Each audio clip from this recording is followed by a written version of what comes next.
وعلیکم السلام ورحمۃ اللہ وبرکاتہ۔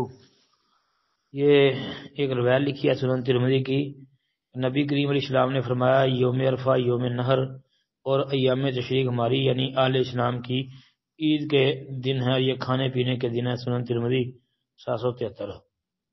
اچھا جی، بھائی لکھتے ہیں جی یوم عرفہ کو عید کہا گیا اور اس دن روزہ رکھنے کا حکم بھی ہے۔ جس دن عید ہو اس دن روزہ نہیں ہو سکتا۔ اچھا جی، اجی یہ خوشی کا دن قرار دیا نا اس کو، کہ آپ نے یہ فرمایا یوم عرفہ و یوم النحر و ایام التشریق عیدنا اہل الاسلام وہی ایام عقل و شرب، یہ خوشی کے دن ہیں یہ سارے۔ تو حدیث کی سند جو ہے وہ حسن ہے، اور اس حوالے سے جو ہے وہ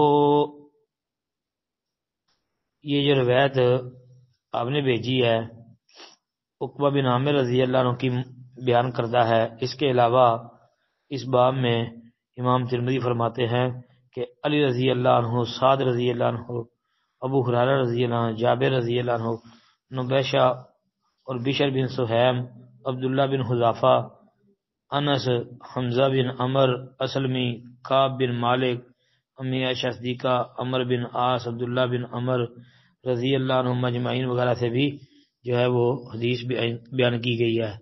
اور امام ترمذی فرماتے ہیں کہ حدیث عقبہ جو ہے یہ حدیث حسن صحیح، یہ حدیث حسن صحیح ہے، اور عمل جو ہے وہ اہل علم و فضل کا اسی پر ہے۔ تو جو اہل علم و فضل ہیں انہوں نے اس دن یعنی ان دنوں میں روزہ رکھنے کو مکروہ سمجھا ہے، یعنی ناپسند کیا ہے۔ لیکن یہ بات یاد رکھیں کہ وہ ان دنوں کے روزے کو صحیح نہیں سمجھتے تھے، لیکن عرفے کے روزے کی ایک الگ فضیلت نبی کریم صلی اللہ علیہ وسلم نے بیان فرما دی ہے، اس کی تو استثناء موجود ہے۔ باقی جو ہے یہ بھی یاد رکھیں کہ یہ یوم النحر عید کا دن ہے، عید کے دن تو روزہ نہیں رکھا جا سکتا۔ باقی ایام تشریق ہے، ایام تشریق میں روزہ نہیں رکھنا چاہیے۔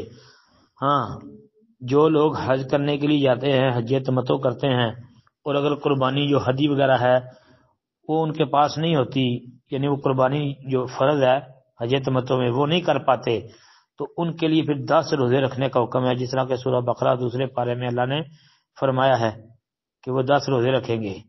3 روزے وہ وہاں رکھیں گے اور 7 روزے اپنے گھر واپس لوٹ کے پھر رکھیں گے۔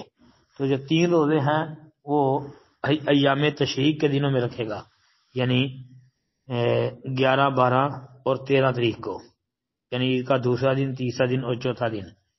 تو امام مالک رحمۃ اللہ علیہ، امام شافعی، امام احمد اور امام اسحاق بن راہویہ رحمہ اللہ کا یہی موقف ہے جو امام ترمذی رحمۃ اللہ علیہ نے ذکر کیا ہے، اور صحیح بات یہی ہے جی۔ السلام علیکم ورحمۃ اللہ۔ وعلیکم السلام ورحمۃ اللہ وبرکاتہ۔ بھائی کا سوال ہے جی کہ اس حدیث کا کیا حکم ہے کہ آدھا دھوپ میں اور آدھا چھاؤں میں نہ بیٹھے۔ ہاں جی، نبی کریم صلی اللہ علیہ وآلہ وسلم نے آدھا دھوپ اور آدھا چھاؤں میں بیٹھنے سے منع کیا ہے، یا تو مکمل طور پہ دھوپ میں رہیں یا مکمل طور پہ چھاؤں میں رہیں۔ یہ سنن ابی داؤد وغیرہ کے اندر حدیث ہے۔ شیخ زبیر علی دئی رحمہ اللہ ان کے نزدیک تو یہ حسن ثابت ہے بھائی ہے۔ ہاں جی، اس کے علاوہ محققین کے نزدیک بھی یہ روایت ثابت ہے، اور اس میں پھر جو طبیب لوگ ہیں، حکیم لوگ، انہوں نے حکمت بیان کی ہے کہ اگر بندہ آدھا دھوپ میں اور آدھا چھاؤں میں رہے گا تو اس سے طبیعت خراب ہو جائے گی، بندہ بیمار ہو جائے گا۔ یا تو مکمل دھوپ میں رہے یا مکمل چھاؤں میں رہے۔ السلام علیکم ورحمۃ اللہ۔